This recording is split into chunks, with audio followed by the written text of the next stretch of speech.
Saya, dan mungkin juga Anda pernah mengalaminya. Kita pernah memberikan bantuan kepada orang lain, namun orang tersebut malah membalasnya dengan melukai hati kita. Sebentuk ungkapan terima kasih yang salah kaprah dan menyakitkan. Seneca pernah mengatakan bahwa orang-orang yang mengajarkan rasa syukur membela kepentingan Tuhan dan manusia. Tanpa rasa syukur kita tidak bisa hidup dengan tenang, bermasyarakat atau menjalankan agama. Ada kebahagiaan di balik rasa syukur, seandainya kita mau merenung dan meluruskan niat dalam melakukan tindakan. Menurut Syaikh Ibnu Taimiyah rahimahullah, niat diungkapkan sebagai bagian dari kehendak, dan juga diungkapkan tentang sesuatu yang dikehendaki.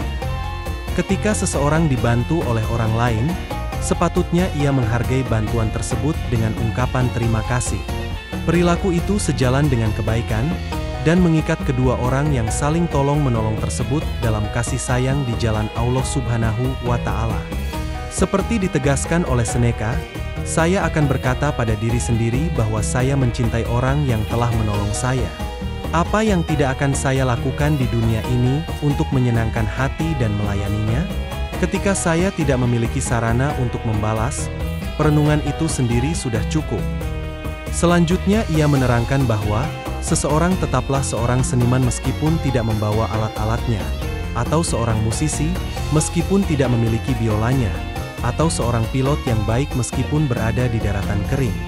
Jika saya hanya memiliki keinginan untuk bersyukur, saya sudah bersyukur. Biarlah saya berada di roda penyiksaan, atau di bawah tangan algojo. Biarlah saya dibakar anggota badan demi anggota badan, dan seluruh tubuh saya jatuh dalam api, hati nurani yang baik mendukung saya dalam semua keadaan ekstrim. Bahkan, itu menghibur bahkan dalam kematian itu sendiri. Karena ketika kita mendekati titik itu, betapa kita berusaha untuk memanggil dan mengingat semua orang yang menolong kita, dan kebaikan yang mereka lakukan kepada kita, agar kita meninggalkan dunia dengan baik, dan mengatur pikiran kita dengan benar. Tanpa rasa syukur, kita tidak bisa memiliki keamanan, kedamaian, atau reputasi. Dan itu tidak kurang diinginkan, karena membawa banyak manfaat tambahan bersamanya. Bayangkan matahari, bulan, dan bintang-bintang tidak memiliki pekerjaan lain selain hanya lewat di atas kepala kita, tanpa efek pada pikiran atau tubuh kita, tanpa memperhatikan kesehatan, buah-buahan, atau musim kita. Seseorang hampir tidak bisa mengangkat matanya ke langit tanpa keheranan dan penghormatan, melihat jutaan cahaya bersinar, dan mengamati jalur dan revolusi mereka, bahkan tanpa memperhatikan kebaikan bersama alam semesta. Tetapi ketika kita mempertimbangkan bahwa takdir dan alam terus bekerja ketika kita tidur, dengan kekuatan dan operasi yang mengagumkan membawa pengaruh dan dampak dari pergerakan mereka, kita harus mengakui bahwa hiasan mereka adalah bagian terkecil dari nilai mereka, dan bahwa mereka lebih dihargai karena kebajikan mereka daripada karena kemegahan mereka. Tujuan dan penggunaan utama mereka adalah masalah hidup dan kebutuhan. Meskipun mereka mungkin tampak lebih penting bagi kita karena keagungan dan keindahan mereka. Begitu pula dengan rasa syukur. Kita mencintainya lebih karena tujuan sekunder, daripada untuk dirinya sendiri. Tidak seorang pun bisa bersyukur tanpa meremehkan hal-hal yang membuat orang awam kehilangan akal. Kita harus pergi ke tempat pengasingan, mengorbankan hidup kita, menjadi pengemis dan menempatkan diri kita untuk dicela. Tidak, itu sering terlihat, bahwa kesetiaan itu mendapat hukuman karena pemberontakan, dan pengkhianatan itu mendapat imbalan kesetiaan. Karena manfaatnya banyak dan besar, begitu pula risikonya, yang kurang lebih berlaku untuk semua kebajikan lainnya. Dan akan sulit, jika ini, di atas yang lain, harus menyakitkan dan sia-sia. Sehingga meskipun kita dapat terus maju dengannya dengan cara yang lancar, kita harus tetap bersiap dan bertekad, jika perlu, untuk memaksa jalan kita kepadanya. Bahkan jika jalannya tertutup duri dan ular, dan jatuh ke belakang, jatuh ke tepi, kita harus tetap bersyukur. Bersyukur demi kebajikan itu sendiri, dan bersyukur lebih dari itu demi kepentingan. Karena itu mempertahankan teman lama, dan mendapatkan teman baru. Bukan urusan kita untuk memancing satu manfaat dengan yang lain, dan dengan memberikan sedikit untuk mendapatkan lebih banyak, atau untuk berbuat baik demi segala jenis kemudahan, tetapi karena saya harus melakukannya, dan karena saya menyukainya, dan sedemikian rupa, sehingga jika saya tidak bisa bersyukur tanpa tampak sebaliknya, jika saya tidak bisa membalas kebaikan tanpa dicurigai melakukan kejahatan, terlepas dari aib itu sendiri, saya akan tetap bersyukur. Tidak ada orang yang lebih besar dalam penghargaan saya daripada dia yang mempertaruhkan ketenaran untuk menjaga hati nurani orang jujur. Yang satu hanya imajiner, yang lain solid dan tak ternilai. Saya tidak bisa menyebutnya bersyukur, yang pada saat membalas satu kebaikan memiliki pandangan pada yang lain. Dia yang bersyukur demi keuntungan atau ketakutan, seperti seorang wanita yang jujur hanya demi reputasi. Sebagaimana rasa syukur adalah kebajikan yang penting dan mulia, demikian pula ia adalah kebajikan yang nyata, murah, dan mudah. Begitu nyata, sehingga dimanapun ada kehidupan, di sana ada tempat untuknya. Begitu murah sehingga orang yang tamak pun bisa bersyukur tanpa mengeluarkan biaya.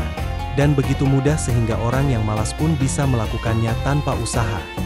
Namun, ia juga memiliki kehalusan tersendiri, karena mungkin ada waktu, tempat, atau kesempatan di mana saya tidak seharusnya membalas kebaikan.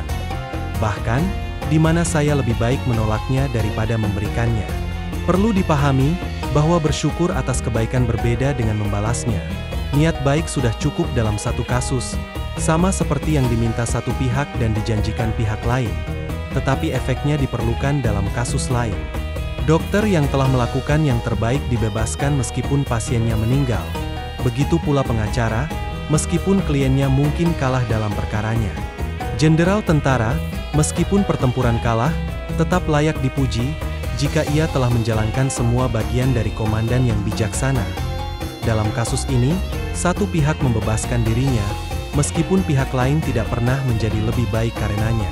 Orang yang bersyukur adalah orang yang selalu bersedia dan siap, dan orang yang mencari semua cara dan kesempatan untuk membalas kebaikan.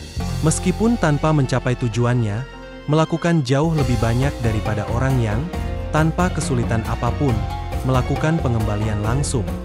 Bayangkan teman saya seorang tahanan, dan saya telah menjual harta saya untuk tebusannya.